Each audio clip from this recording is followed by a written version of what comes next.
while back, probably about a month and a half ago, my pocket pistol roundup of 2024 got published. That was a continuation of my series from last year, where I talked about small guns, and then I worked on expanding into flex positions for those guns, right? So not just pockets, but appendix, could be like a fanny pack gun, things like that, where it's, you know, flex purposes. One of the guns I was testing is the Smith & Wesson 43C, which is their 8-shot 22 long rifle J-frame.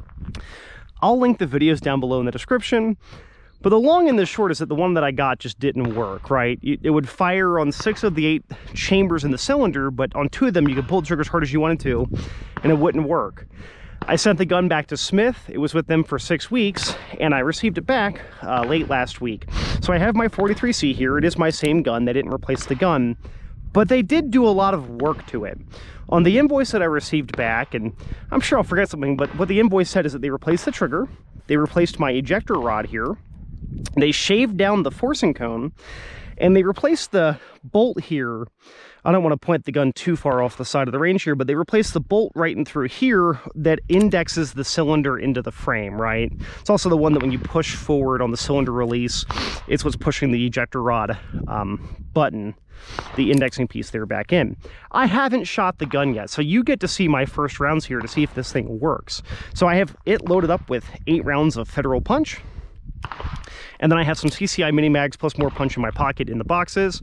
I don't have any speed loaders for this gun yet. I'm going to see if they've revisioned CV ones for the Ruger LCR work in this, but I haven't gotten them in yet. So yeah, we're just going to shoot on this already shot up target. I swapped out to a different USPSA target since the other one, the hole in the middle is so big that my B8s were just flying through when I shot them. So we'll see if it shoots. I think that's 8 rounds, yeah. All of them detonated there. Believe that was 8, yeah. I'm counting 8 rimfire hits.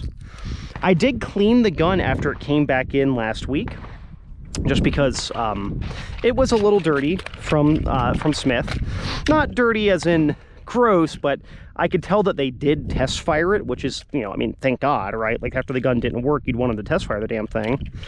And I just wanted to make sure that there weren't any sort of issues. You can actually see light through the cylinder gap between the cylinder and the forcing cone now, which before it was so tight that I think I may have been rubbing a little bit.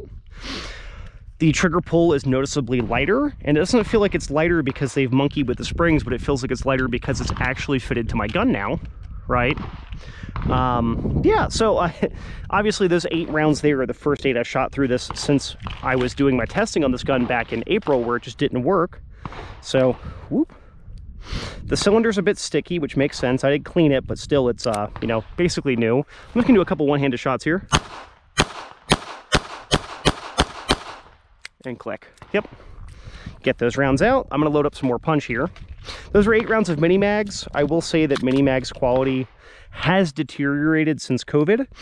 I can remember the era when I was a youngster, probably back in 2010, 2011, when I was 16, and I would shoot through a ton of mini mags because it was always reliable in my 10-22 and my other guns.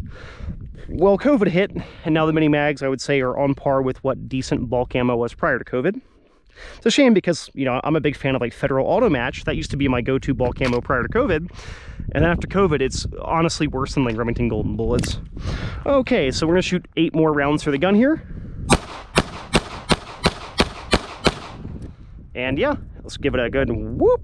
Of course, now it's like wanting to stick with these rounds here. 1, 2, yep. There we go. I think there might be some residual gunk here on the ejector rod. They did replace it. The machining's better, but it's still a little rough. I mean, I hit it so hard there, I'm now bleeding out of my palm, right? And I mean, I'm not trying to sound like a macho guy, but like, I hit the gym 5 days a week. I'm a big dude. That required a lot of force, and again, enough that I've cut my hand open on the gun now. So I might do a breakdown on this gun, as in a take it down and see if there's any sort of parts where it's hitting. The 22 long rifle guns just generally don't like to eject because of the more rims in the cylinder. It's just harder to get them out. Again, I'm bleeding now from the gun. So yeah, that'll make a, let's see if I can get the sunlight here. That'll make a good thumbnail. So, alrighty, well, the gun's working now. At least there's that, aside from it, you know, making me bleed a little bit, but so does my Wesson 1911. I'll be doing plenty more shooting with this as part of testing for the website, but you know, that's easier now that I've got it back. The other 3 guns I have as part of the testing, which are the 351C, so the 22 Magnum version of this, the Glock 42 and the LCP Max, have had significantly more time in my hands because I've actually had it in my hands. So, rambling over, thanks for watching.